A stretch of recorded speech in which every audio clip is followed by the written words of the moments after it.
안녕하세요. 네, 저는 유어덴티티 랩에서 랩장을 맡았던 김성준입니다. 반갑습니다.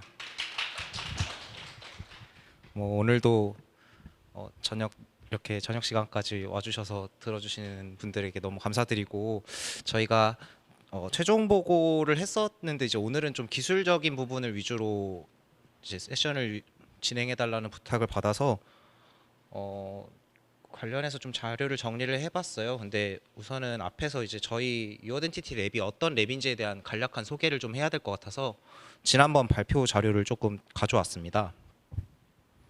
네, 그래서 뭐 약간의 수치는 변화가 있다고는 하는데요. 학교 밖 청소년이 약 16만 명 정도 되고 이제 뭐 그들이 이제 학교 밖 청소년이 되고 나서의 막막함 그리고 고립이 됐을 때 이들이 정체된 시간 안에서 이제 학교가 어떤 제공하는 활동이 없다 보니까 그들끼리 어떤 커뮤니티를 통해서 그 고립감과 그리고 이제 심리적인 이제 어려움을 좀 해결할 수 있는 좀 성장 지향적인 커뮤니티를 제공하는 게 기존의 유스잇이라는 유스보이스 제공하던 서비스가 있었고요. 해당 사회적 기업에서는 뭐 기존의 그 베이크라는 크라우드 펀딩 사이트를 활용을 해서 어떤 크라우드 펀딩의 구매 기능을 이제 프로그램 신청 용도로 활용을 하고 있었어요.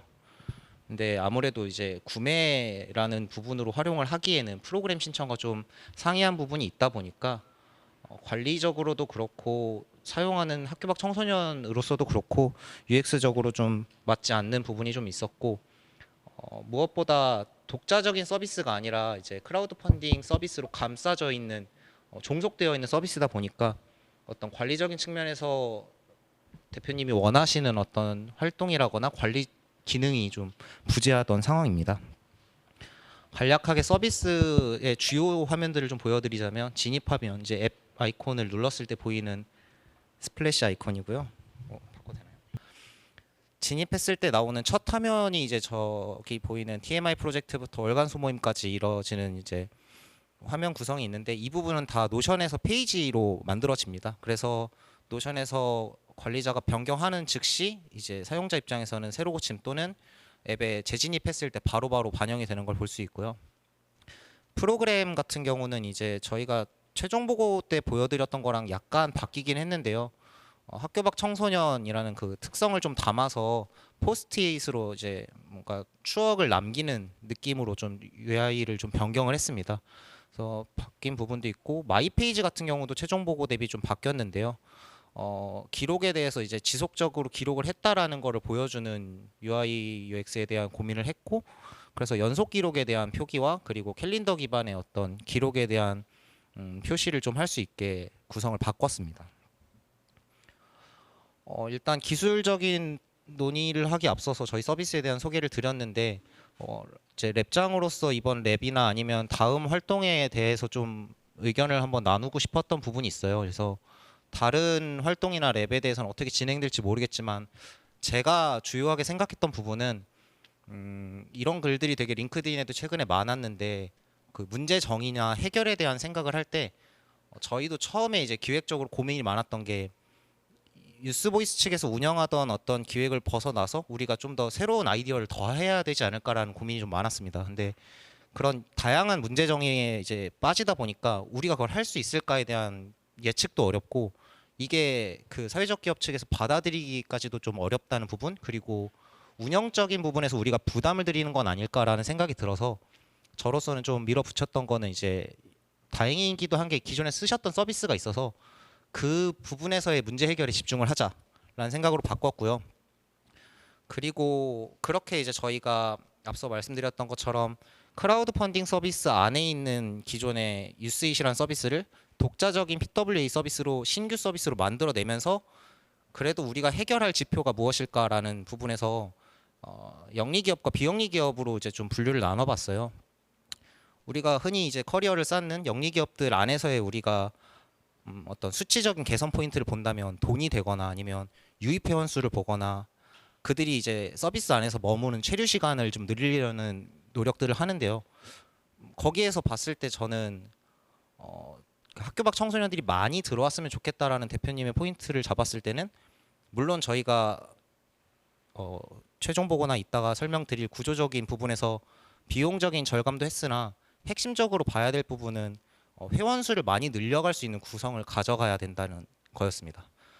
그리고 기획적으로는 유저 테스트 기반의 어떤 설문조사라거나 이런 것들을 할 수 있는데 저희 대상 자체가 2,300명밖에 안 되고 베타 테스터로 이제 한 달에 참여하는 청소년이 한 20여 명밖에 안 돼요. 그래서 거기에 대해서 가설을 세우고 UX 테스트를 하고 증명을 하는 과정까지를 하기에는 5개월이라는 기간이 너무 짧았다라고 생각이 들었고, 정확하게는 개발까지 하고 나서 테스트를 하려면 한두 달이겠죠. 그 기간이 너무 짧았고, 대부분이 이제 저희가 대상으로 삼는 분들이 학교 밖 청소년 중에서 이제 흔히 엘리트에 해당하는 분들이에요. 이제 보고회 같은 거 가보면은 청소년이 맞나 싶을 정도로 굉장히 고퀄의 작업물을 보여주는 친구들인데, 그러다 보니까 UX에 대한 테스트를 요청을 해도 좀 뭐 괜찮았다라거나 아니면은 좀 특이한 어떤 아이디어를 주는 경우는 있어도 응답이 대부분 긍정적인 답변이 예상이 되어서 이제 모수도 작고 응답이 긍정적일 거라는 부분에서 테스트가 좀 어려울 거다. 마지막으로 저희가 하는 활동이 테크4 임팩트긴 해도 저는 이제 밑에 줄에 4 임팩트에 좀 강조를 했던 게 오버 엔지니어링을 안 하고 사실상 사용하시는 사회적 기업에 도움이 되는 서비스를 만드는 게 더 우선이라고 저는 생각을 했습니다. 그래서 엔지니어적으로는 사실 문제를 해결해내는 게 중요하기 때문에 우리가 어떤 기술 스택을 고르는 부분에서도 랩원이나 본인 제 랩장인 저로서도 약간 고민이 있을 수 있지만 쓰시는 분도 그렇고 저희도 그렇고 쉬운 개발 그리고 쉬운 서비스를 만들어야 되는 것이 가장 큰 포인트였고요.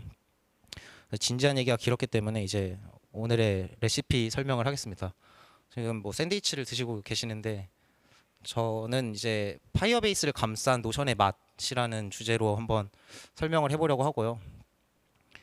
앞서 나온 빅맥 같은 경우는 이런 식으로 구성이 됩니다. 이걸 설명하려는 건 아니고 비유를 해보자면 저희는 이제 딱 4개 정도의 재료가 들어갔다고 생각을 해요.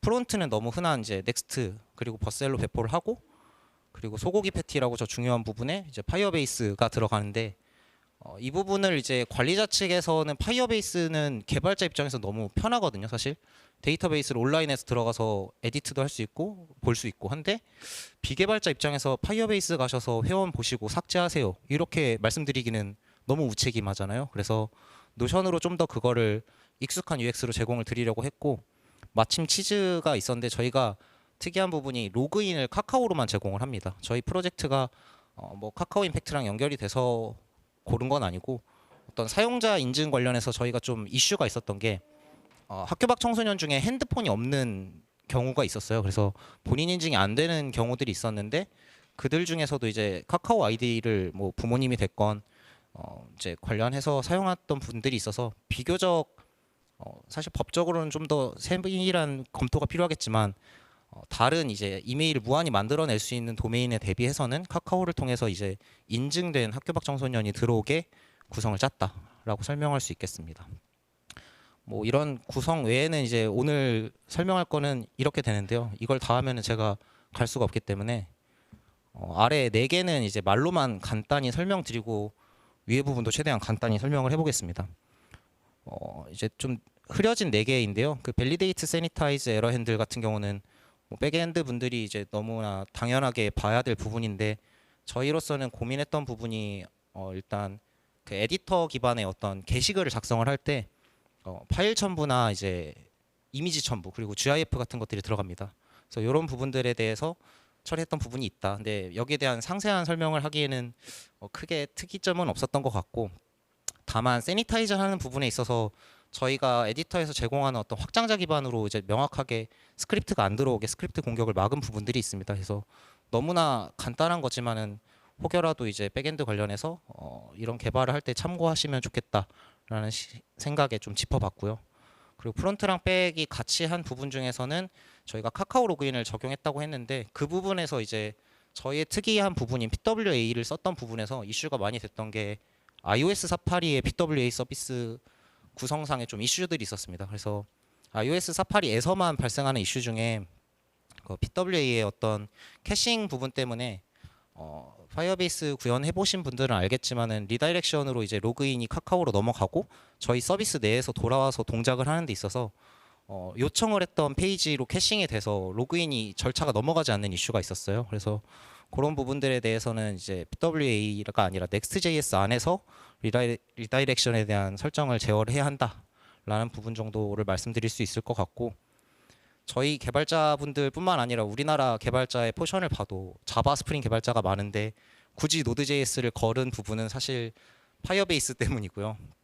그리고 저희 백엔드 개발자분들이 이제 빌드가 안 돼서 푸시가 안 된다고 했는데, 이 부분은 흔히들 많이 쓰시는 허스키 관련해서 저희가 프로젝트 자체가 프론트엔드, 백엔드 폴더 구성을 갖고 있는데, 프론트엔드 관련된 허스키 스크립트가 백엔드에서도 이제 푸시할 때 들어가지 않도록 규칙을 넣었던 걸로 해결을 했습니다. 이런 식으로 좀 말로만 하기는 좀 어려울 것 같아서 위에 좀 부분들은 사진을 기반으로 설명을 드리려고 하는데요.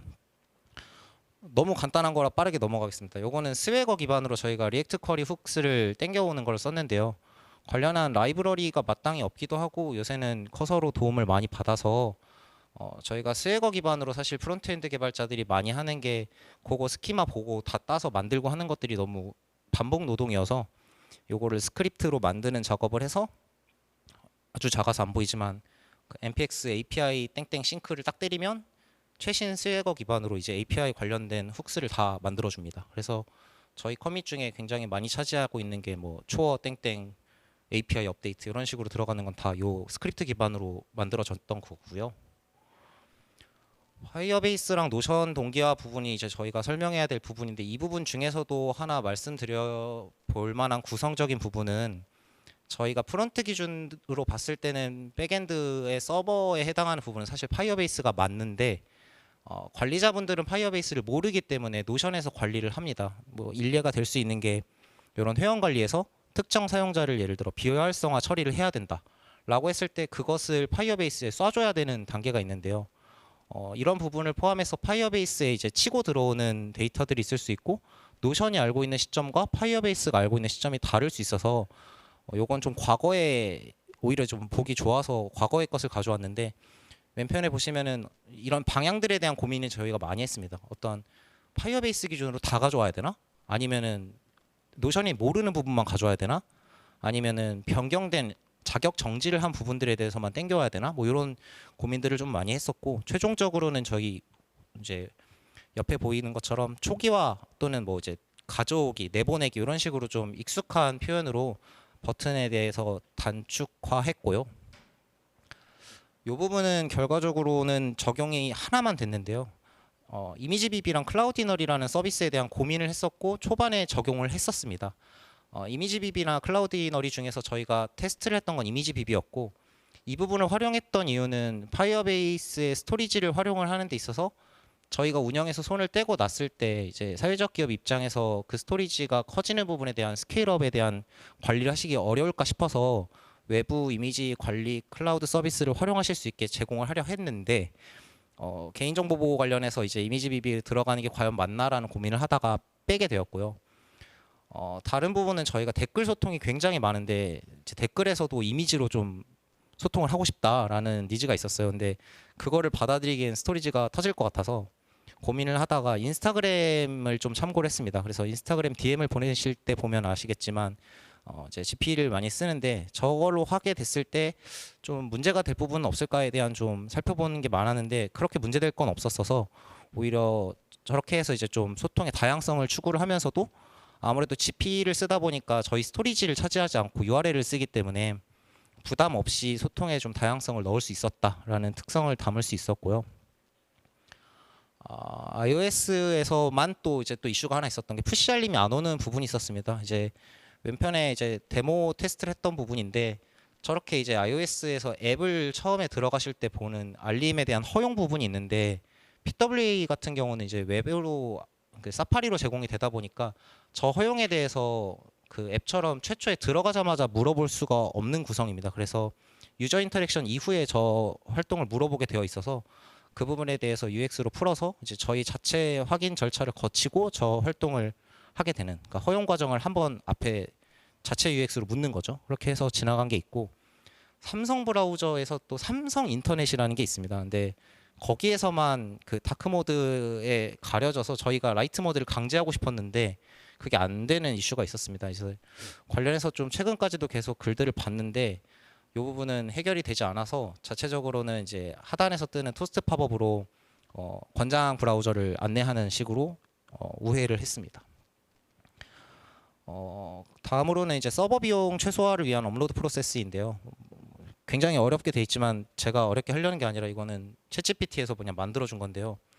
핵심은 게시글을 올릴 때 만약에 게시글에 이미지 파일이 3개가 있다고 했을 때 이미지를 먼저 업로드를 하고 게시글을 올려야 해당 게시글에 이미지 파일이 메타가 붙는데 이제 실패 케이스가 2가지가 있을 수 있죠. 업로드 3개 하다가 안 되는 경우 아니면 업로드는 다 했는데 게시가 실패하는 경우 이렇게 케이스가 있을 수 있는데 저희는 결과적으로는 업로드를 다 하고 그러니까 파일 업로드를 다 하고 이제 게시글을 올리는 과정에서 게시가 실패했다라고 했을 때 그 파일들을 제거를 하는 형태로 프로세스를 짰고요. 혹여라도 여기서 놓치는 부분이 있을까 싶어서 어떤 스케줄 잡을 통해서 게시글에 할당이 되어 있지 않고 스토리지로 올라간 파일들에 대한 정리하는 그런 이제 GC 잡을 잡아놔서 이제 저희가 없어도 최대한 스토리지에 대한 부하가 정리될 수 있도록 프로세스를 정리했습니다.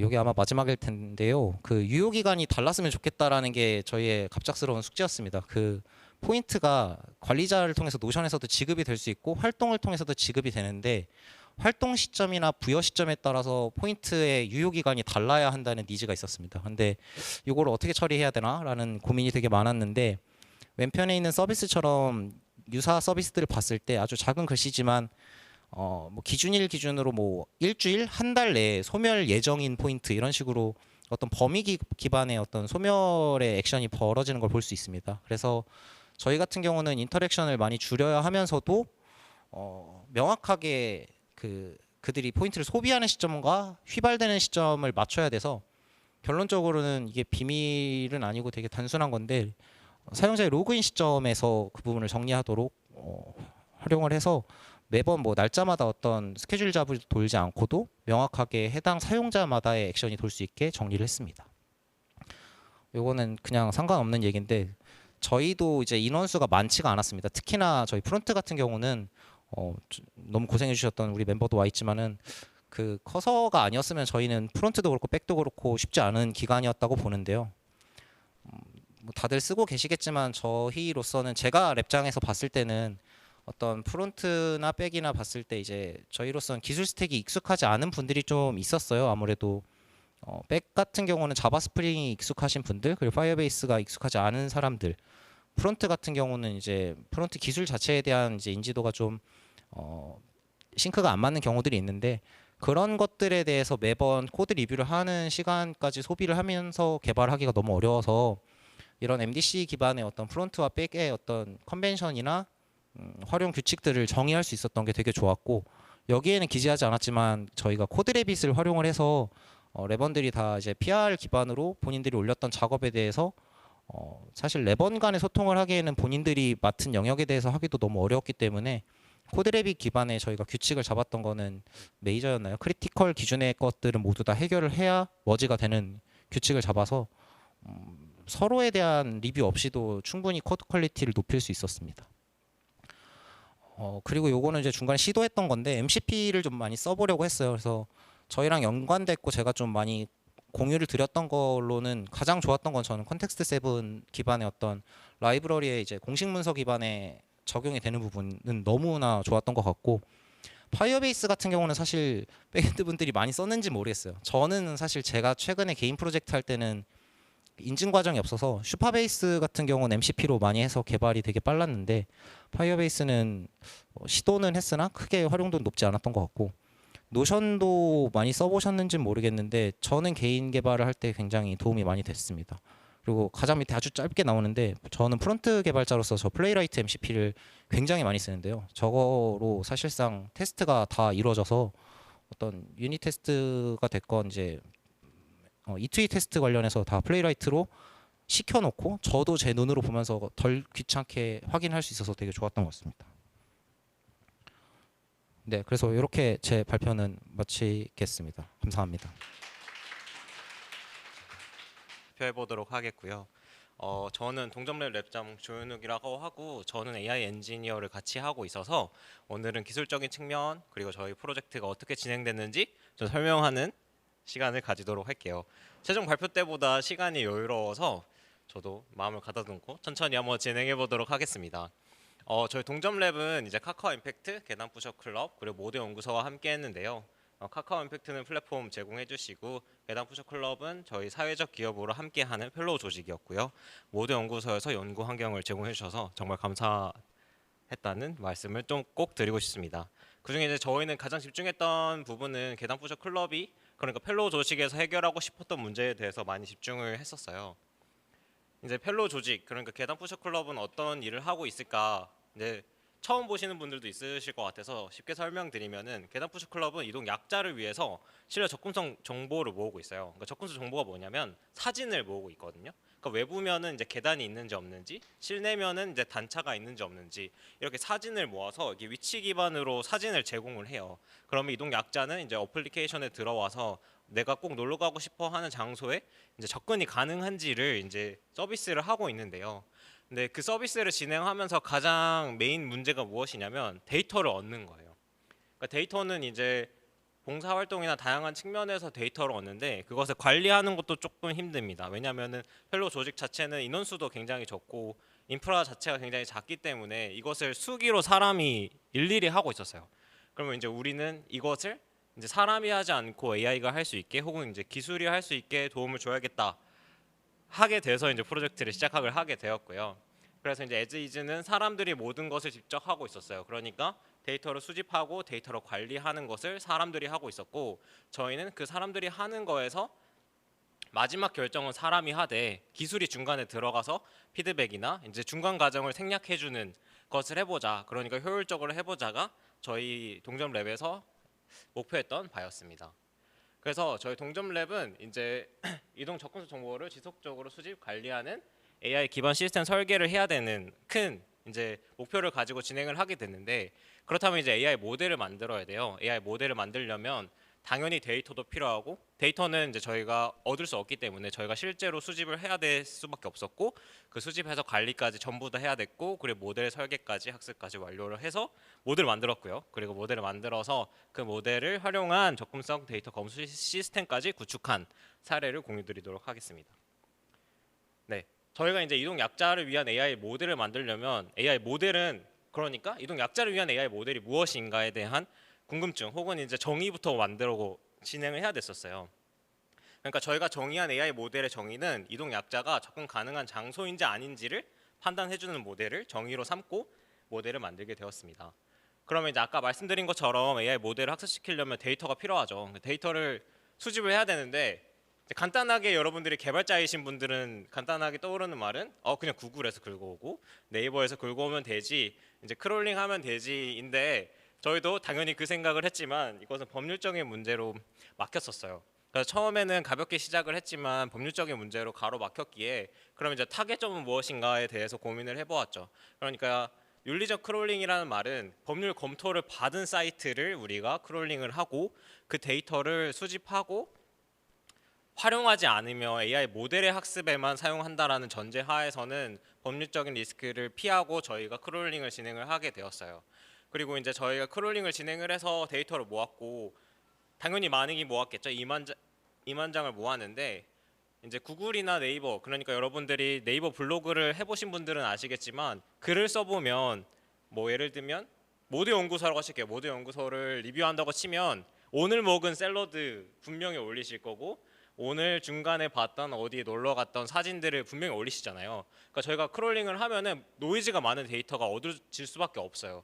그러다 보면은 저희는 그것을 데이터를 AI 학습에 사용할 수 없기에 필터링을 진행을 해야 돼요. 근데 저희가 이 2만 장을 수집과 동시에 레이블링도 진행해야 하는 촉박한 상황에서 한 손 수기로 할 수가 없었기 때문에 저희는 이제 구글 비전 API를 사용했는데 구글 비전 API도 사실 AI 모델이에요. 그러니까 단어 이미지 한 장에서 단어 키워드를 추출해서 예를 들면 음식 사진이 있으면은 음식이라는 키워드가 나올 거잖아요. 그럼 자동으로 구글 비전 API를 통해서 이제 필터링을 진행을 하고 저희가 8,000장 정도 확보를 했습니다. 그리고 이제 레이블 스튜디오라는 레이블링을 할 수 있는 API예요. 그래서 저희가 실제로 10명 정도 랩원이었는데 매일 이제 레이블링을 하고 일주일마다 점검해서 잘하는 사람은 상 주고 못하는 사람 벌 주면서 데이터를 레이블링 진행해서 8,000장을 모았는데, 당연히 AI 모델에 사용을 하려면 또 필터링이 진행이 돼야 됩니다. 증류가 필요해요. 왜냐하면 AI 모델이 학습을 할 때면 정말 좋은 데이터가 학습이 돼야 된다는 게 반증하는 사례인데, 저희가 2만 장을 모았지만 결국 학습 데이터로 확보한 것은 3,000장이었습니다. 그리고 이제 아무래도 저희가 구글이나 이제 구글은 아니고요, 이제 검증받은 사이트에서 크롤링을 해서 데이터를 얻었지만 당연히 이것은 이동 약자를 위한 사진은 아닐 수 있어요. 왜냐하면은 이동 약자 관점은 굉장히 시야가 낮죠. 이제 휠체어를 타고 다니다 보니까 이제 시야가 낮아서 그 바라보는 뷰도 다르고 이동 약자가 가는 곳에 맞는 사진들도 없을 수 있어요. 그럼 저희는 이것을 AI 모델을 만들었지만 이것이 실사용일 케이스가 되려면 이동 약자 측면에서 얻어지는 데이터가 필요하다라는 니즈가 있었고, 저희는 그러면 이 데이터를 어떻게 얻어보지 다시 이런 궁금증에서 그러면 캠페인을 만들어 보자라고 진행하게 되었습니다. 그래서 이제 저희는 캠페인을 만들려면 당연히 수집하는 서비스도 만들어야겠죠. 그래서 저희는 캠페인을 진행을 하기 위해서 수집 서비스까지 같이 만들었었습니다. 그래서 그 수집 서비스를 어떻게 만들었는지를 한번 공유 드려볼게요.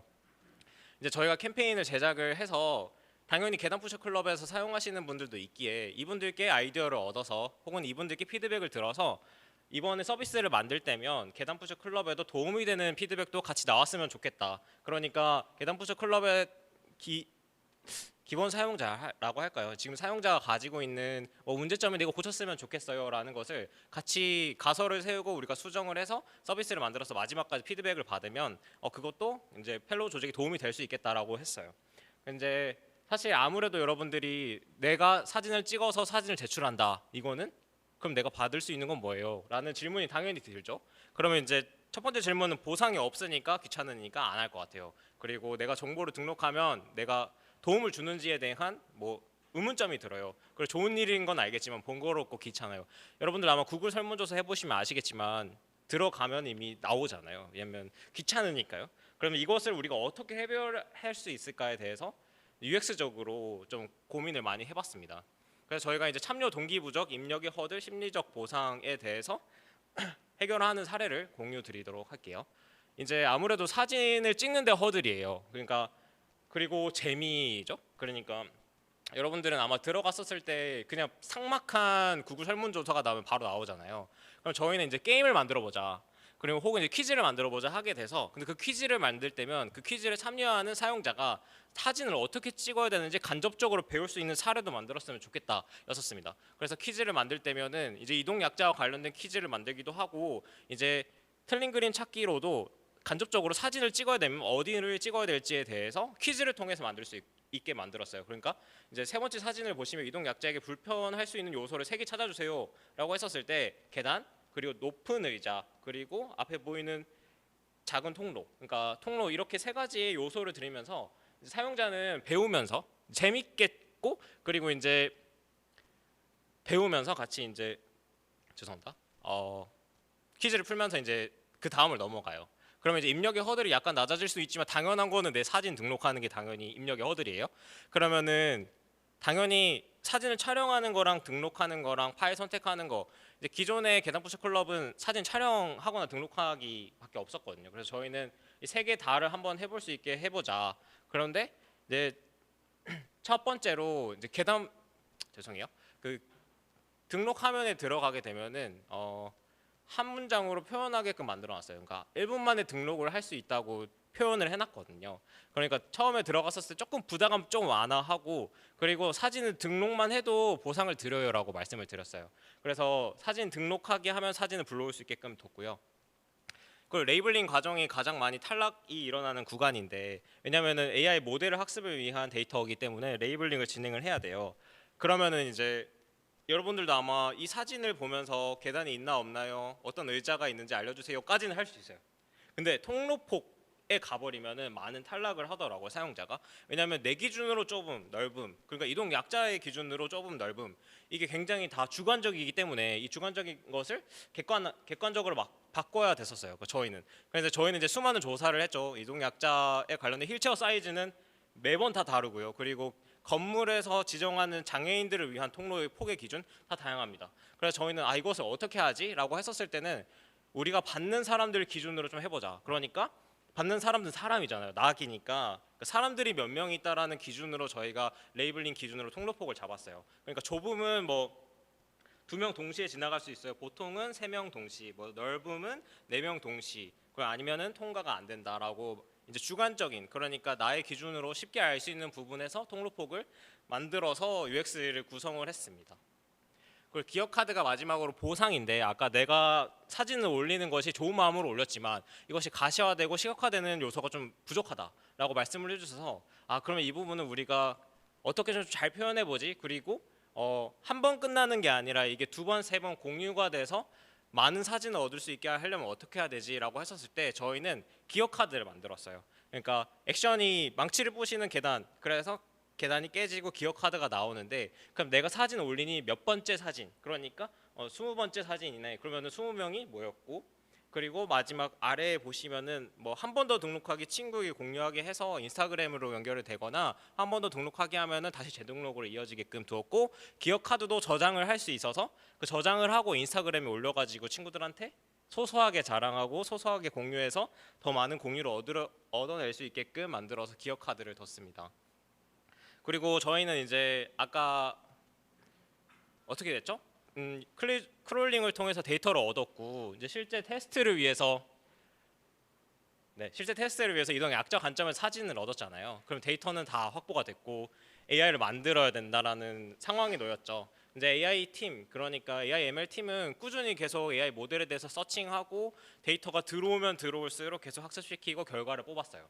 그런데 이제 여기 보이시면 답답한 표가 하나 보이실 텐데, 뭐 집중을 해보시면은 베이스라인 2개가 보이죠? 여러분들이 알고 있는 GPT예요. 그러니까 GPT가 굉장히 성능이 좋은 건 맞습니다. 그러니까 여러분들도 아마 GPT로 사진 찍어보면서 이거 뭐야, 저거 뭐야, 여기 어디야라고 물어봤었을 텐데, 다행히도 이제 GPT, 그러니까 베이스라인이 굉장히 성능이 좋았어요. 계단턱, 그리고 이동식 의자, 높은 의자, 고정식 의자, 좌식폭, 이렇게 성능이 굉장히 높았던 것을 확인할 수 있었는데, 그래서 저희는 AI 챌린지잖아요. 왜냐하면 저희가 AI 모델을 만들어서 기존 시스템에 적용을 해야 된다라는 것인데, 그러면은 당연히 GPT를 쓸 수 없는 상황이에요. 그럼 이제 우리가 어떻게 해봐야 될까? 그래서 여러 가지 AI 모델을 중심으로 뒀습니다. 뭐 클립 비전 인코더 모델도 있고, 클래시피케이션, 멀티 클래시피케이션 모델도 있고, 이제 똑같이 GPT처럼 오픈 소스로 뿌려진 이제 멀티 모델 LLM도 있었어요. 그래서 다양한 시도를 해서 저희는 7개월 동안 AI ML 팀은 학습시키고 결과 뽑고 학습시키고 결과 뽑고 해서 최종적으로 결과가 나왔고요. 마지막으로 결과인 저희가 만든 모델은 다 서비스에 들어가 있고, 이제 계단 푸셔 펠로우 조직에서 자유롭게 선택할 수 있게끔 여지를 두었습니다. 그리고 가장 성능이 좋았던 부분은 베이스라인 대비 맨 아래에 보이시는 빨간색이 이제 베이스라인 대비 성능이 좋았었습니다. 그래서 이 부분에 대해서 더 구체적으로는 만약 QA에서 궁금하시다면 제가 AIML 엔지니어 관점에서 더 자세히 설명드리도록 할게요. 그리고 이제 저희가 AI 모델을 만들었어요. 그럼 이제 시스템 구축을 해야죠. 근데 저희가 기존에 원래 풀려고 했었던 문제가 뭐였죠? 아까 수기로 이제 사진을 얻고 검수를 하고 있었다고 말씀드렸고, 그 중간 과정을 삭제하는 걸 만들고 싶었다고 말씀을 드렸습니다. 그러면 이제 시스템을 만들려고 하면은 우리가 AI 모델을 만들었어요. 아까 여기 계단턱, 이동식 의자, 높은 의자, 고정식 의자, 좌식 의자, 폭, 이렇게 AI 모델이 정답을 먼저 만들어 주겠죠. 그럼 그것을 이제 시스템에 담기만 하면 됩니다. 그럼 이제 사실 이때까지 왔는데 시간이 일주일도 안 되고 4주도 안 되는 3주까지였어요. 그래서 3주에서 기획하고 디자인하고 개발까지 해야 되는 상황이어서 굉장히 밀어붙이는 상황이었습니다. 그럴 때면 이제 아마 다른 랩들도 마찬가지긴 한데 당연히 AI 도움을 받았고요. AI를 사용하면서 어떻게 보면은 더 잘 활용할 수 있는 방법도 저는 개인적으로 많이 배운 것 같은데요. 이제 아까 말씀드렸던 그 기존의 문제, 이게 사람을 통해서 알바생이라고 할게요. 알바생이 이제 엑셀로 사진을 검수를 해요. 우리 이 부분을 이제 잘 표현하고 예쁘게 만들고 AI 모델만 넣자인데, 당연히 프로토타입을 만들고 펠로우 조직에 가서 피드백도 받아야 되는데 이게 시간이 없는 거예요. 그래서 이제 저는 이제 커서를 통해서 데모 프로토타입을 만들었어요. 데모 프로토타입을 만들고 이걸 들고 가서 펠로 조직에 가서 피드백을 받고 다시 와서 다시 이걸로 피드백하고 정리를 한 다음에 이제 다음 UX 디자이너에게 넘겨서 디자인을 최종적으로 검수하고 사실 프로토타입에 들어갈 때 개발까지 들어갔던 사례라 이제 아무래도 기획 쪽에서 이제 시간이 조금 축소가 되어서 좀 효율적으로 설계할 수 있었지 않았나 싶었습니다. 이제 대시보드는 아까 예쁘게 만들었죠. 이제 사실 AI 모델이 백단에서 돌아가기 때문에 바로 이미지를 넣으면 검수가 되는 게 아니라 이미지 한 뭉치를 넣어서 이제 AI 모델이 검수하는 과정, 그러니까 프로세싱을 하는 과정이 있어야 되기 때문에 이렇게 검수 중이라고 표현을 됐고 이제 죄송해요. 분석 중이라는 표현이 있고 검수 완료하면은 사람이 검수 완료했다고 해서 이렇게 실시간으로 이제 기다리고 이제 상황을 볼 수 있게 대시보드를 만들었고요. 그리고 이제 검수 리스트인데 아무래도 저희가 AI 모델을 만들었고 저희가 사용하는 사람이 알바생이에요. 알바생이라는 말은 뭐냐면 이동 약자의 관점에서 잘 모를 수 있어요. 그러니까 그냥 알바로 오신 일반인이 하시는 거라 그러면 이제 이동 약자 관점에서 이게 도움이 되는가 안 되는가를 저희가 설명을 해드려야 돼요. 기존에 있었던 작업은 알바생이 들어가기 전에 교육을 하거든요. 그럼 저희가 이 부분도 조금 해소할 수 있게끔 접근성 레벨을 만들었어요. 그래서 저희가 치밀하게 다 조사를 해서 예를 들면 가장 치명적인 게 뭘까요? 단차가 있어서 휠체어가 들어가지 못하면 입장이 안 되기 때문에 접근성 레벨이 낮아요. 그래서 이제 저희가 AI 모델이 첫 번째 검수를 통해서 나온 값들을 통해서 접근성 레벨을 0부터 5까지 나눕니다. 그래서 0부터 5까지 나누고 저기에 보이는 검수 결과 완료 페이지의 레벨이 보여요. 그러면은 검수하는 사람, 그러니까 알바생은 들어가서 레벨이 5네? 그러면은 생각보다 괜찮네. 레벨이 0이네? 왜 아니지? 이렇게 자연스럽게 학습하거나 혹은 실수하지 않게끔 AI가 도움을 드리려고 했고요. 그리고 실제로 아무래도 저희가 AI 모델만으로는 결과가 잘 나올 수는 없어요. 아까 표로 보셨겠지만 뭐 97%, 95%인데 100%는 아니잖아요. 그래서 저희는 휴먼 인 더 룹, 그러니까 마지막에 사람이 검수할 수 있게끔 두었고요. 물론 이제 사람도 이 툴이 자연스러워지면 시간이 빨라지면서 툭툭툭툭툭 끝내겠죠. 근데 저희가 이제 처음을 만들었고 프로토타입인데 저희가 이제 처음에 AI 모델이 들어갔었을 때는 자동으로 AI가 선택을 하게 돼요. 그러니까 사진을 누르게 되면 그러니까 저희가 위치 기반으로 검수를 하거든요. 아까도 말씀드린 것처럼 모드 연구소 강남 캠퍼스라면 모드 연구소 강남 캠퍼스 사진이 막 여러 개가 있을 거잖아요. 그러면은 사진들을 다 통합을 해서 AI가 뭐 예를 들면 지금 접근성 레벨이 5입니다, 4입니다, 3입니다 하면은 검수자는 알바생은 이렇게 스크롤을 내리면서 이미지들을 봐요. 근데 아무래도 여러분들 뭐 사진을 찍다 보면은 내가 찍은 방향에는 계단이 있고 상대방이 찍은 반대 방향에는 계단이 없을 수 있잖아요. 그래서 여러 사진을 봐야 되는 건 맞아요. 그래서 여러 사진들을 보고 이제 검수자가 계단이 있네? 그럼 AI가 실수를 한 거긴 하겠지만 이제 계단이 있었다면 다시 체크하고 계단이 없었다면 넘어가는 건데 AI 모델도 결과가 나오게 되면 룰 베이스 기반으로 최대값, 평균값을 만들어내서 계단이 뭐 다수 개 존재하면은 다수이니까 뭐 평균 하면은 계단이 있겠죠. 그렇게 해서 룰 베이스로도 백단에 작동하게 두어가지고 AI가 종합적인 판단을 할 수 있게끔 두었습니다. 네, 18분이네요. 여기까지가 이제 저희 동점랩이 끝낸 상황인데 이제 아무래도 아까 말씀드렸던 것처럼 총 정리하는 상황입니다. 그러니까 저희는 이제 이동 약자를 위해서 도움을 주기 위한 검수 시스템을 만들었어요. 검수 시스템이라고 하면 펠로 조직에서 사용하는 검수 시스템을 칭해요. 그래서 그 검수 시스템을 만들기 위해서 어떻게 했냐? 그러니까 저희는 신뢰 접근성 데이터를 확보를 했고 그 안에서도 AI 모델을 활용해서 필터링하고 증류하고 저희 스스로 레이블링해서 데이터를 구축하고 그리고 이동 약자를 위한 AI 모델도 정의하면서 학습시켜서 만들어냈고 그리고 그 AI 모델을 실제 활용할 수 있는 검수 시스템까지 구축을 하게 되었습니다. 네, 여기까지가 부족하지만 저의 발표였습니다. 감사합니다. 내려야 되네. 네, 안녕하세요. BP7랩 황윤경 랩장이라고 합니다. 되게 편하게 앉아 계시네요. 우리 랩원 분들 아주. 네, 저희는 이제 번안이랑 평가 그리고 문학이라는 키워드로 가지고 와 봤는데요. 일단 기술 세미나다 보니까 저희가 기술에 대한 내용은 좀 고민을 했어요. 그러니까 웹이랑 AI가 저희가 두 개가 다 있는데 기술 세미나에서 어떤 거를 좀 깊게 다뤄볼까라고 하다가 실제로는 총공수 투입은 웹개발팀이 압도적으로 많이 하기는 하셨는데 저희 이제 번안 서비스 자체의 그 번안을 담당하는 기능의 코어가 AI라서 저희가 이번에는 AI 기술 중심으로 좀 준비를 해봤습니다. 그래서 그거에 앞서서 그냥 프로젝트에 대한 개괄 한번 제가 설명드리고 기술에 대한 디테일은 저희 같이 협업했었던 저희 엔지니어분 넘겨드려서 진행을 할 수 있도록 할게요. 먼저 문제정인데요. 느린 학습자라고 하면 이제 보통 경계선, 발달장애, 자폐 스펙트럼 뭐 이렇게 이야기를 하죠. 아마 뭐 경계선으로만 알고 계신 분들이 있을 수도 있는데 그 경계가 좀 모호하기는 합니다. 그래서 여러 가지 학술 도메인에서도 이거를 어디까지 그었을 거냐라는 이야기가 있는데 저희 이번 이제 프로젝트 범위에서 느린 학습자라고 하면은 자폐 스펙트럼, 발달장애, 그 다음에 이제 네, 경계선까지 전부 포함한 대상이라고 생각을 해주시면 되고요. 그들이 인구의 전체 한 16% 정도 됩니다. 그래서 결코 작지는 않은 퍼센트죠. 그래서 이 16% 정도 되시는 분들이 이제 정보에 대해서 학습이 어렵다라는 어려움을 겪고 계세요. 그러니까 단순히 그게 뭐가 문제냐라고 하실 수 있는데 여러분들이 살면서 무수히 많은 정보들을 학습을 하시죠. 뭐 뉴스를 보기도 하고 기본적으로 어렸을 때부터 어떠한 뭐 교과서라던가 동화책이라던가 눈높이라던가 이제 여러 가지 이제 학습의 단계들을 거치면서 오셨을 텐데 그 무수히 많은 정보들에서부터 생각의 노드가 연결이 되고 확장이 되면서 여러분들의 사고가 확장이 됐을 거고 교육의 수준이 올라갔을 거고 지금의 여러분들이 하고 있는 사고 체계의 가치관은 여러분들이 살면서 흡수했던 정보값에 기반해서 만들어졌을 거예요. 근데 느린 학습자분들은 그 정보라는 거를 같은 글의 형태로 제공이 되었을 때 문해력이 낮으시다 보니까 흡수를 하시는 게 어려우세요. 그러면 정보라는 거를 흡수하지 못하게 되는 게 장기적으로 어디까지 가느냐에서 삶의 격차, 정보의 격차가 삶의 격차까지도 간다라고 생각을 한 거고 실제로도 그랬던 거죠.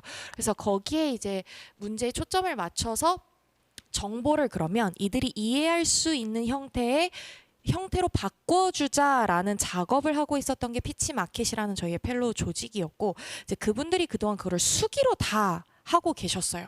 그래서 그것들을 저희가 AI로 좀 쉽게 빠르게 번안할 수 있는 방법.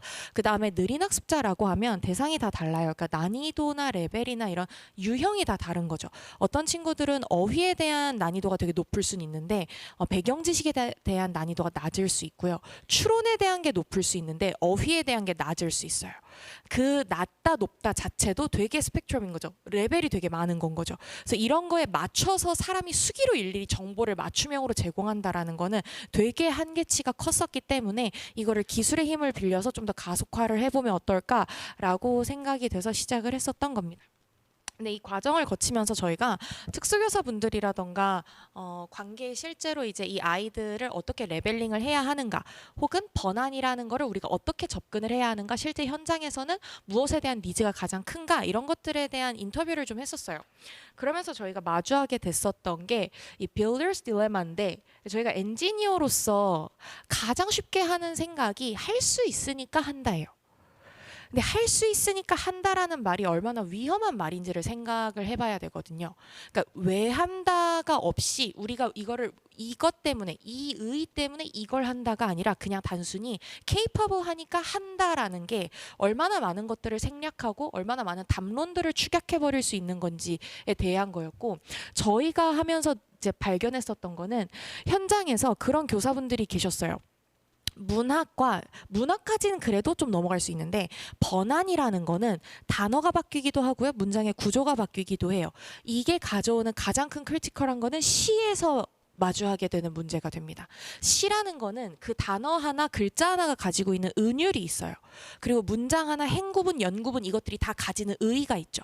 그런 것들이 틀어지거나 단어 하나가 바뀌고 리듬, 라임 하나가 달라졌을 때 기존의 시의 가치성을 그대로 유지할 수 있을 것인가 이거에 대한 서비스가 현장에 가는 게 옳은 것인가에 대한 딜레마였었고 현장에서 실제로 어떤 교사분이 저에게 말씀해 주시기를 시적 표현을 누릴 권리에 대한 생각을 해본 적이 있느냐라고 하시더라고요.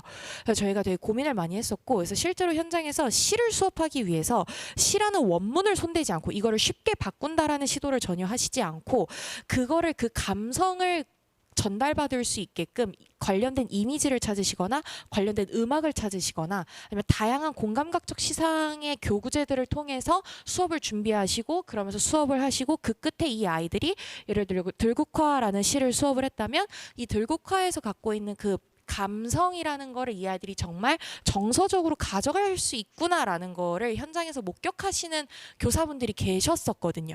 근데 이제 여기서부터 시작이 되는 거예요. 엔지니어 입장에서 서비스를 잘 만들었다라는 건 사용자가 많다라는 거고요. 사용률이 높다라는 거거든요. 근데 우리가 이 서비스를 제공했을 때 편리하면 많이 쓰시겠죠? 그럼 편리하면 많이 쓰실 거고 그러면 우리한테는 이건 좋다고 볼 수 있으나 그 말인즉슨 교육 현장에서 벌어지는 어떠한 프로세스에 이 서비스의 기능에 그 프로세스에 대한 의사결정들이 종속될 수 있다라는 이야기가 될 수도 있는 거죠. 왜냐하면 이게 편리하니까 쓴다. 그럼 기존에 이런 거를 고민할 수도 있었고 이 다양한 방법들을 강구하시던 분들한테 너무 쉽게 대안이 발생을 해버리는 거예요. 그래서 이거 자체가 교육 현장에 나가는 게 중장기적으로 옳은 것인가에 대한 저희가 내부적으로 담론이 있기는 했었는데요. 결론적으로는 어쨌든 기술이라는 것 자체는 서포트적인 역할로만 존재를 해야 되라는 거였었고 그 다음에 그럼에도 불구하고 확산과 임팩트를 생각을 한다면 시라는 것도 허용을 해주는 게 일부분 맞지 않을까. 오히려 부가적으로 서비스 기능에 어떤 시를 넣으면 그거에 대한 이미지를 생성해주는 부가 기능을 태운다던가 하는 다른 기능들을 제공함으로써 푸는 게 낫지 이거를 원천 차단하는 거는 아니지 않을까라는 논의의 결론이 좀 있었고요. 그래서 그 부가 기능들은 저희가 시간 관계상 제작을 하지는 못했는데 이런 논의가 내부적으로는 좀 있었다라는 점 말씀드리고 그다음에 저희가 번안을 하는 거에 있어서 AI를 쓸 때 방법론 접근을 어떻게 했느냐인 부분이에요. 이거는 이제 저희 엔지니어분이 더 자세히 설명을 해주실 거라 제가 그냥 간략하게만 설명을 해드리고 넘어갈 건데요. 피치마켓 내부에서도 느린 학습자들을 나누는 기준이 없었어요. 문해력을 나누는 기준이 없었던 거죠. 그러니까 느린 학습자들이 어떻게 유형화가 돼요. 그러니까 읽기에 대한 이해 능력에 대한 유형화도 되어 있지 않았었고 그거에 대한 난도 구분도 되어 있지 않았었어요. 그러니까 제로 베이스에서 저희가 프레임워크를 다시 다 잡아야 됐었던 상황에서 저희도 어떤 언어적인 백그라운드의 전공자가 있지 않았기 때문에 좀 많이 헤맸었죠. 그래서 저희가 이제 결국은 스칼버로의 리딩 로프라는 개념에서 저 랭귀지 컴프레hension이 가지고 있는 5가지 요소랑 국립국어원에서 가지고 있었던 국제통역 한국어 표준 교육과정 연구 한 4개년 정도를 고도화 연구를 계속 진행해 오셨던 연구더라고요. 그래서 이걸 기반으로 저희가 기초 프레임을 잡았고 그 끝에 저희가 프롬프트를 전부 다 모듈화하는 작업을 진행을 하게 됐었습니다. 네, 그래서 저희가 이 프로젝트 끝에 결론에서 이제 어떤 의의가 우리가 있었냐라고 하면 가장 중요한 거는 교육자가 단순히 컨텐츠를 소비하는 위치에서 벗어나서 실질적인 컨텐츠를 생성할 수 있게 된 거죠. 그 말인즉슨 교권에 있는 분들이 그 주도권을 가지고 계신 분들이 그냥 주어지는 컨텐츠들을 수동적으로 가져다가 나의 수업을 주어지는 컨텐츠에 맞추는 게 아니라 이분들이 기획하시는 수업을 충분히 수행해낼 수 있는 역량을 필드에 저희가 돌려드리게 된 거예요. 그래서 이거에 대한 의의가 지금 저희가 가장 의의는 가치적으로 크다고 보고 있고요. 그 다음에 정량적으로는 당연히 사람이 수기로 하던 업무를 AI로 돌리기 시작을 했으니까요. 생산력이 확 올랐겠죠. 그래서 한 저희가 90%에서 95% 정도 향상이 됐다라고 내부적으로는 보고 있는 결과를 냈습니다. 그래서 저희가 피치서가 AI라는 거를 끝에 이렇게 만들게 됐고요. 번안기를 이거에 대한 기술적인 설명은 이어서 엔지니어분이 더 자세히 해주실 예정이에요.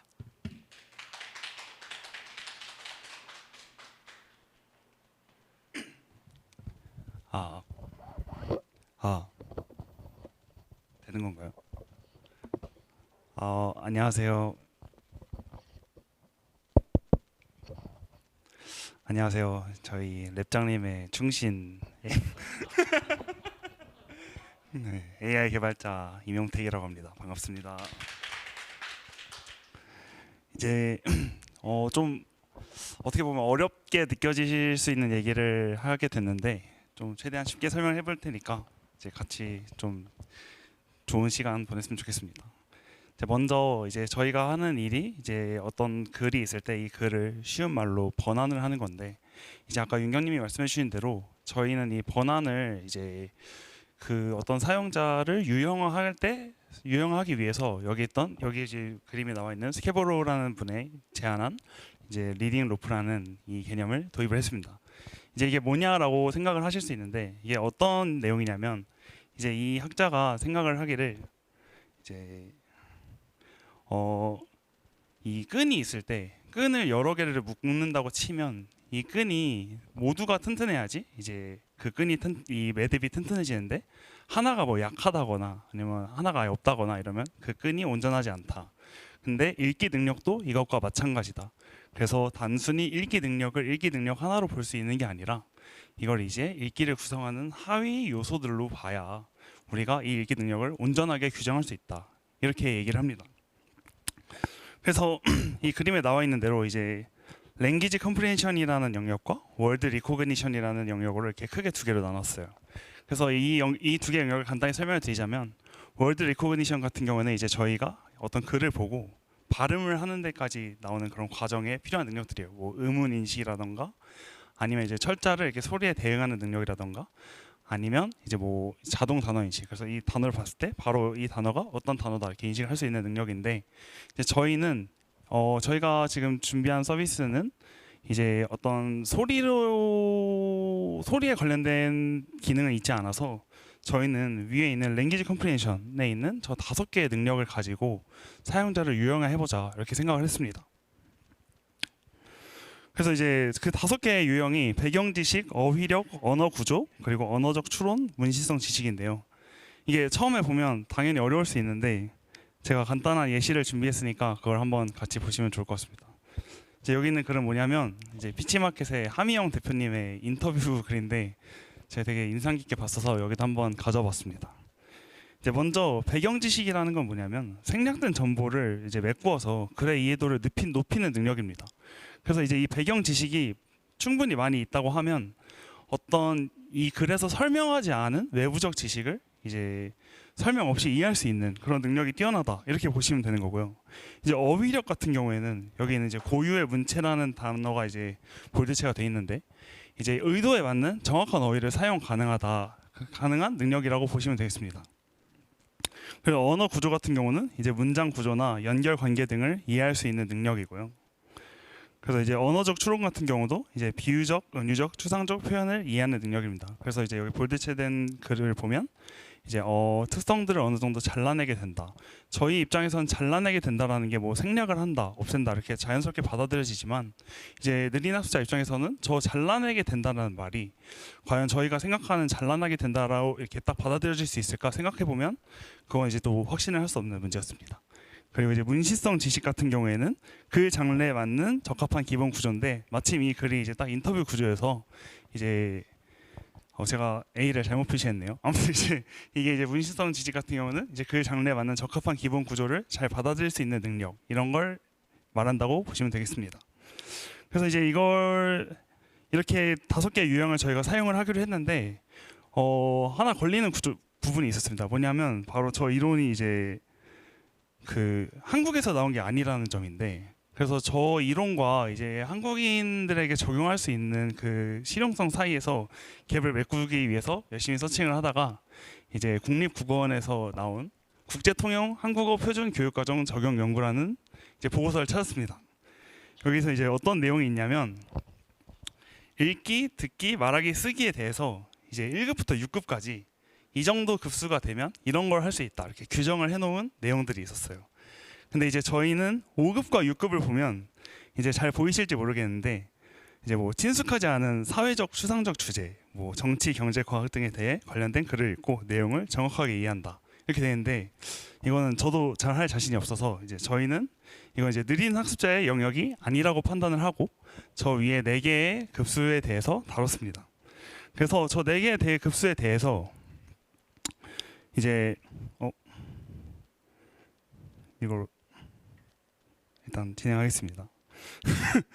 그래서 이제 저 4개의 급수를 이제 저희가 정의를 했고 저 4개의 급수에 있는 항목들을 대해서 이제 뭔가 1급에 있으니까 쉬울 것 같은데 라고 생각할 수 있어서 저 4개의 영역에 대해서 4개의 단계의 내용들을 수집한 다음에 이제 영역이나 단계에 대한 정보 없이 저희가 이제 A, B, C로 3단계로 나눴습니다. 그래서 이제 저 어떤 내용이 A다, 어떤 내용은 B다 이런 식으로 이제 저희가 논의를 거쳐서 메이저 부팅을 해가지고 분류를 했고, 이제 A부터 C로 갈수록 해당 능력이 뛰어나다, 즉 도움이 덜 필요하다는 뜻인데, 조금 풀어서 설명을 하면 이제 배경 지식이 C라는 뜻은 이제 배경 지식에 대한 도움이 덜 필요하다 이렇게 이해를 하시면 되겠습니다.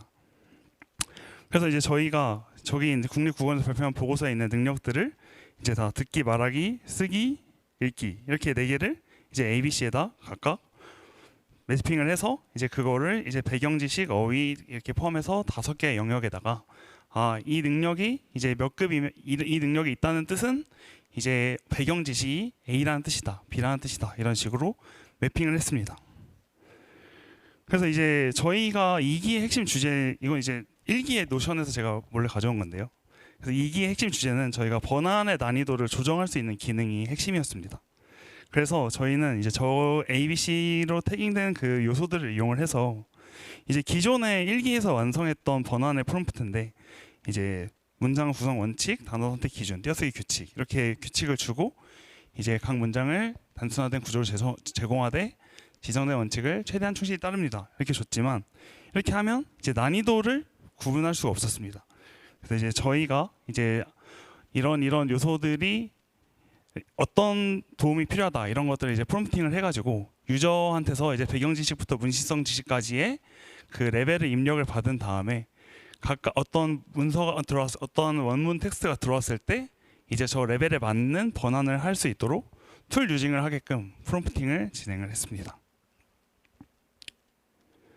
네, 그래서 이제 이건 이제 뭐냐면 이제 피치서가 AI는 아니고 이제 저희끼리는 납작 피치서가라고 불렀는데, 이제 여기서 언어 구조부터 이제 문시성 지식까지 레벨을 선택을 한 다음에 이제 모델을 지정을 하면 이제 원문을 입력을 했을 때 밑에 있는 번안을 누르면 번안문이 나오고, 이제 거기에 대해서 이제 현장에 계시는 그 교사분들과 이제 이 피치서가 AI에 관심이 있는 분들의 피드백을 받기 위해서 이렇게 폼을 만든 겁니다. 그래서 이제 번안의 결과를 평가할 수 있는 폼을 한번 만들어 봤고요.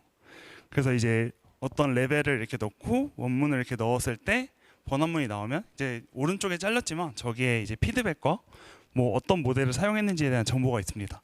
그래서 이러한 값들을 이용해 가지고 이제 어떤 장르에는 이제 어떤 장르에는 어떤 레벨에는 어떤 모델이 좋다 이런 것들을 이제 저희가 최적화를 진행해서 이제 결국에 어떤 모델을 이제 서비스에 탑재하는 게 좋겠다 이런 것들을 결정하는 과정이 있었습니다. 근데 이제 이렇게 해서 이제 저희가 장르별 레벨별로 이제 최적화하는 것까지 마쳤는데, 이제 지난주 2월 4일이 입춘이었어요. 입춘. 근데 좀 뜬금없긴 한데 제가 요새 되게 좋아하는 노래 제목이거든요. 되게 유명한 그 할로로라는 가수의 입춘인데, 왜 갑자기 뜬금없이 이 노래 얘기를 하냐라고 하면 이분의 노래를 아시는 분들은 아시겠지만 가사가 되게 시적입니다. 그래서 이제 제가 여기다가 넣어봤어요. 그래서 이제 피치서가 AI에다 넣어봤는데, 이제 여기 하미영 대표님의 인터뷰에서 한 번 더 인용을 하자면, 이제 하미영 대표님이 이제 이렇게 작품을 번역을 하면서 비장애인이 읽으면 이건 톨스토이 작품이 아니라 피치마켓의 작품이 아닌가 하는 의문을 가질 수 있다라고 하셨는데, 그래서 이제 제가 저 입춘이라는 노래 첫 번째 단락에 그 가사를 이렇게 넣어봤더니 뭔가 그 기존에 있던 담백한 맛이 좀 없어졌다고 저는 느껴졌거든요. 그래서 이제 저희가 이런 시를 번안을 해본 결과를 보고 이제 교사분들과 인터뷰를 하면서 느꼈던 점이, 어떻게 보면 사실 저 시는 뭐 어려운 단어를 쓰지 않아도 많은 어떤 생각이 들게 하고 감정이 느껴지게 하는 그런 맛이 중요한 장르인데, 이제 우리가 이거를 쉽게 번안한다는 의미로 어떤 그 맛을 빼앗고 있지는 않은가. 그래서 저희가 우선 이 BPC 레벨 2기로 마무리를 하면서 여기까지 이제 번안을 최적화했지만 그럼에도 아직 아쉬운 부분이 있다. 그래서 이제 시나 노래 가사나 그런 문학 작품에서 느낄 수 있는 맛을 우리가 지켜줘야 되지 않나. 이건 이제 나중에 풀 수 있는 과제로 남겨두고 이번에 2기를 마무리했습니다. 그래서 이제 그 다음에 이제 저희 2기의 목표는 또 2기의 목표가 2개였는데, 난이도 분류와 그리고 평가 모델을 만드는 거였습니다. 그래서 이제 이게 뭐냐면, 이제 저희가 번안을 한 거에다가 이렇게 AI 연구팀이라고 있었는데 이제 거기서 점수를 매기고 저게 이제 저희가 평가 모델한테 점수를 매긴 다음에 그 상관관계를 이제 매긴 거예요. 그래서 이제 AI를 하신 분들이라면 저 그림이 얼마나 안 좋은 그림인지 알 수 있는데 그러니까 이제 저희 점수랑 전혀 뜬금없는 사람이 매긴 점수와 전혀 뜬금없는 점수를 모델이 매기고 있었다 이런 얘기인데요. 우선 저희가 그래서 평가 모델을 어떻게 만들고자 했는지 이런 것도 한번 다시 얘기를 해보겠습니다. 네, 그래서 이제 저희 이게 목표 중에 하나가 번안문을 평가하기 위한 평가 모델이었고요. 그래서 저희는 이제 처음에 시작할 때부터 평가의 축을 두 개로 나눴습니다. 먼저 이제 저희가 난이도를 나눴으니까 과연 유형별로 지정한 난이도에 맞게 잘 번안이 되었는가 이걸 한번 보기로 했고, 그 다음에 이제 번안을 하면서 의미적인 손실이 있는 경우가 되게 많았습니다. 그래서 번안을 하는 과정에서 의미가 손실되진 않았는가 이 두 개를 평가할 수 있는 평가 모델을 만들고 싶었습니다. 근데 이제 난이도 평가는 이제 저희가 이제 리소스도 부족하고 그래서 랩 기간 내에 개발할 수 없다 판단해서 이제 추후 이제 개발을 하고 이거에 관련돼서 논문화도 진행을 할 예정입니다. 그래서 이제 의미 보존 평가를 했는데, 그래서 처음에 한 작업은 뭐였냐면요.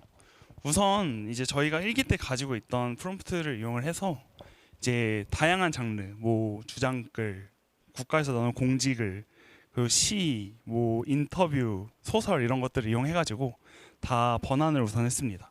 그래서 원문 번안문을 볼 수 있고, 그 다음에 한 작업이 뭐냐면 이제 저희가 두 개의 기준을 가지고 점수를 매겨봤습니다. 위에는 이제 사실 정확도고요. 밑에는 이제 의미 보존도라고 보시면 됩니다. 그래서 사실 정확도는 뭐냐면 이제 어떤 진짜 팩추얼한 내용이 빠지진 않았는가 이런 것들 이제 5점이면 잘 지켜진 거고 1점이면 완전 안 지켜진. 이제 저 밑에 있는 피델리티 이밸류에이션은 이제 저희가 번안을 하면서 이제 비문학만 있으면 사실 사실만 봐도 됩니다. 저도 이제 그런데 이제 저희가 번안을 해야 된 장르에는 비문학만 있는 게 아니니까 이제 다양한 장르에서 또 의미가 가지는 역할이 있더라고요. 이거에 대해서 이제 뒤에서 말씀을 드릴 건데 이제 뭐 원문의 톤, 분위기, 저자의 의도, 강조점 이런 것들이 잘 지켜졌는지 평가하는 과정을 거쳤습니다. 그래서 이제 저희가 이걸 번안을 하고 점수를 매기는 과정에서 와 이거 점수 진짜 낮다 했던 케이스들을 한번 파악해 본 건데요. 우선 첫 번째로 이 글을 보시겠습니다. 이제 이 글은 정보 전달 글이니까 정확한 정보를 빠짐없이 전달하는 게 중요한데, 저기 이제 하이라이트된 부분을 보시면 이제 건축물 관리대장 또는 건축허가서 일부를 지참하여 신청한다라고 돼 있는데, 저기 이제 번안된 결과를 보시면 건물 서류를 가지고 삼천리에 가서 신청합니다라고 돼 있습니다. 정말 이게 만약에 번안 서비스에서 이런 결과가 나왔다면 너무 안 좋은 결과였겠죠. 그래서 평가의 의미 이제 우리가 의미 보존할 때 당연히 처음에 그렇게 생각했었는데 저희는 사실 평가를 하는 게 정말 중요하다. 사실이 잘 보존되는지. 그리고 두 번째로 이제 이거는 뭐냐면 태양의 후예의 대본입니다.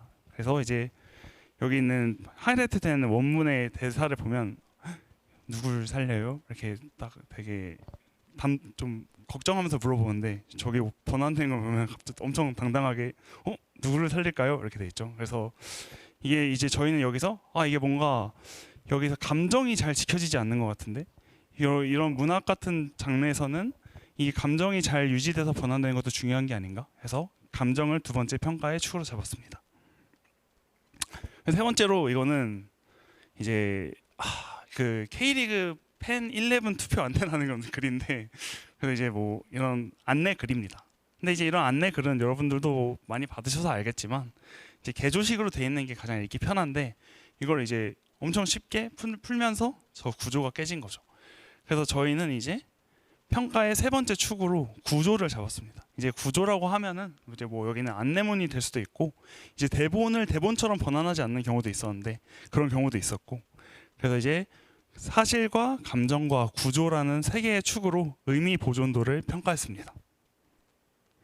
그래서 이제 이렇게 세 개가 중요한 축이라는 생각을 가지고 이제 좀 서칭을 해봤는데 이제 엄청 옛날에 나온 논문이에요. 2002년인가 9년에 나온 논문인데 이제 EFL이라는 이제 미국에서 뭐 학습을 하는 과정에서 볼 수 있는 어떤 학습 코스인가 봐요. 제가 잘 모르지만 이 EFL 러너 학습자들이 이제 쓰기 능력을 볼 때 어떤 게 중요하다 이런 걸 이제 파악한 논문이에요.